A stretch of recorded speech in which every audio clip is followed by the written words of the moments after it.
registered nurse here. I'm also a charge nurse here at Virginia Beach General Emergency Department. I've been here for almost 5 years. Hello guys, my name is Richard. I'm an ER tech here, which is an EMT or paramedic that works in the emergency room. My name is Ellen McBride, and I am a member of the Virginia Beach Volunteer Rescue Squad. I'm doing this for almost 13 years because I was the first woman in 30 years to hold that position. So, like I said, my name's Adam Hodge. I've been born and raised in the area. I'm 34 years old. I've been in the fire department now for going on 10 years. Actually, I just rolled over 10 years. This is my second assignment. Like I said, my name's Officer Trask. I used to sit at the front greeter's desk and watch all you kids walk into school every day. Back when you were freshmen, if any of you are seniors now, you might remember me. What made you want to be in this career or this field? Well, I decided that I wanted to be a nurse after the birth of my nephew. We had an event right after he was born, and the intelligence and the skill that those nurses displayed really made an impact on me. So I decided that I wanted to be able to be that person, that skilled, to know how to help people in any kind of situation. It's so gratifying to be a part of it and know that you are helping somebody out there on maybe their worst day. What made me want to become an ER tech down here was because of some of the excitement and the fast-paced turnover. Working as a safety partner in the beginning, it's a little slower than it is, and you basically just keeping the patient safe and washing out the room. But as soon as I came down here, it was like the turnover and I was more involved in things. Growing up, my father, he was a firefighter in another city. He was in for 31 years, and just as a kid, growing up, being around it constantly. Once I graduated from high school, I actually got my EMT and I started volunteering. And with that, I learned the majority of the calls that we run are emergency medical calls. And that's where I really drew an interest and had a desire just to want to help people as well. So. At that point in time, I was studying to be a teacher, and I worked in a high school with all you guys and decided I do not want to be a teacher. So Officer Wilburn kind of was giving me some conversations, and I decided to go ahead and become a police officer. And now I actually work over at Lynn Haven Middle School as a school resource officer, doing the same thing Officer Wilburn does. I get to interact with kids, and it's kind of like the teaching route, but I can do it in a different uniform. So like what education is required? Like a degree, high school diploma? Did you have to have like physical training or something? Like what was required? So training to become a firefighter, the only requirements you have to have is you have to be 18 years of age, you have to have a high school diploma, and that's the only requirements to get into the department. And then once you get to the department, they'll put you through a 7-month academy where you'll get both fire and EMS training. But once you become 18 and you have a high school diploma, you can absolutely sign up for class and get certified as an EMT. And what's wonderful is that you can go all the way. That can be your launch pad. To be a nurse down in the emergency department, you need to be registered. So you need to have a license. You can either get an associate's degree, or you can have a bachelor's, be a prepared nurse. Once you get your education out of the way, usually it's a 4-year degree, 2 years of prerequisites, and then 2 years of specialty training. Once you have completed that, you can sit for your licensure, and that is called an NCLEX. And once you pass your NCLEX, you are now a registered nurse, and you can apply anywhere that accepts registered nurses. Education.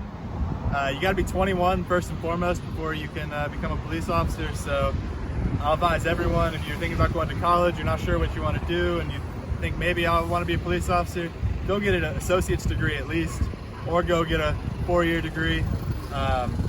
It can be in anything, honestly. If you're not interested in anything and you just want to be a police officer, get a criminal justice. But if you're not quite sure and you're just interested, you can do a criminal justice minor or something and get your degree in something else. A degree is really all that they want. As an FC student, how can I or another student become a volunteer here? Usually high school students come all the time, and they come and volunteer, and they help out. They help us with stock of linens. They go into trauma rooms with us.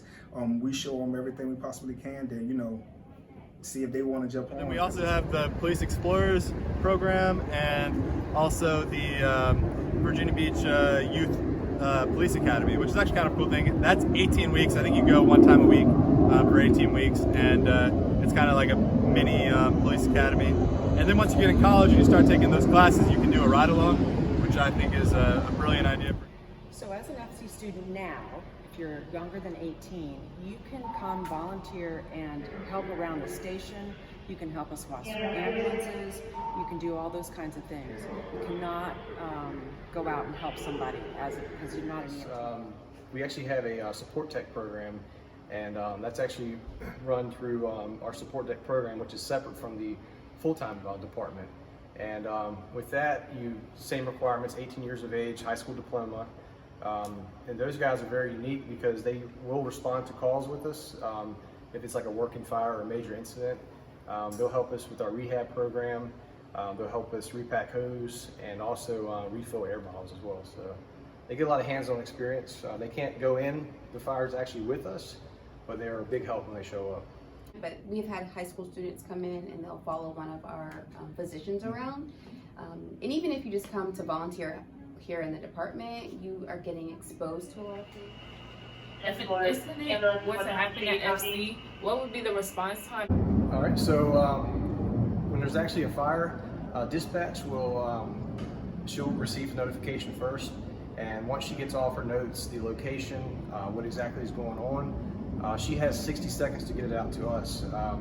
Once our tones go off here at the station, no matter if we're in bed, shower, whatever, we're required to be on the truck, dressed out in our turnout gear, and en route within 80 seconds. Typically within our response area, we can be on scene with travel time anywhere between 5 to 7 minutes, depending on how far we have to go. But for example, First Colonial High School, if a call went out, we would probably be on scene within 5 or 6 minutes. And like false alarms, how often? Well, it would depend on where the ambulance is. So if the ambulance is responding from this station, I'd say, 3 minutes, 4 minutes? But one thing we can guarantee is that the ambulance will have responded to you within 60 seconds. So typically if somebody calls 911, they're going to go to the 911 dispatch center. The dispatcher there are a series of levels. There's call taker, and then there's somebody else possibly, and then the EMS dispatcher. That person is the one who dispatches the calls to the EMS units. That's who we hear over the radio or the loudspeaker that you hear in the station. That person will dispatch us to the call. They'll tell us what it is, what the call taker has said, where it is, and where, for example, if it's out on the football field, where we would need to go to get there. There may be, if there are teachers involved, the information that we might need to know before we get on scene. So we're prepared. And if it's, say for example, if it was like a football player and it was during a game, and you probably already have ambulances there, but maybe somebody was practicing, we would be able to bring the equipment that we think might be needed in case of that particular injury. So it allows us to kind of be more efficient and save time in getting treatment and care to the person who needs it as soon as possible. Deputies are requesting rescue. They are.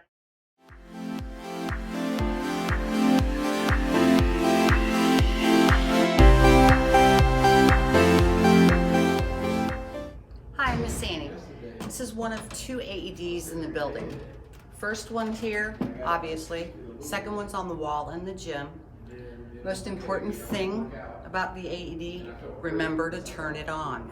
After you've turned it on, it will go through the directions. What is you doing, bro? I'm taking a picture with the defibrillator. See, if you take a picture, take a selfie with the defibrillator, you can get a chance to win a Chick-fil-A gift card.